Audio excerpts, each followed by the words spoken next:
ইউনূস মাঝে মধ্যে মানে বলে না যে কোনো এক জন্তুর লেজ সেটা যতই সোজা করার চেষ্টা হোক সেটা বেঁকাই থাকবে।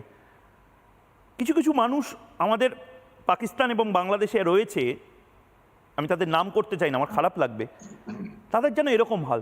সেভেন সিস্টার নিয়ে বাংলাদেশের সাথে ভারতের সুসম্পর্ক বজায় রাখার চেষ্টা আমরা যখন করছি, তখন সেভেন সিস্টার নিয়ে এরকম একটা ভয়ঙ্কর উস্কানিমূলক বক্তব্য মোহাম্মদ ইউনূস দিল। আপনি কিভাবে দেখছেন এটা, দীপাঞ্জন চক্রবর্তী?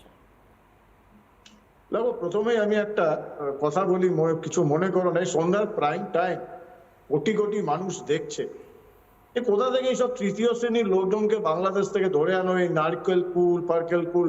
আমি বাংলাদেশে বহু লোকের সঙ্গে যোগাযোগ আছে, আমার বহু অ্যাসোসিয়েশনের সঙ্গে আমি রেগুলার কথাবার্তা বলি, রেগুলার মিটিং হয়। আরে দাদা, আপনি তো বয়স্ক রিটায়ার্ড পার্সন লোক, শান্ত করতে বলো।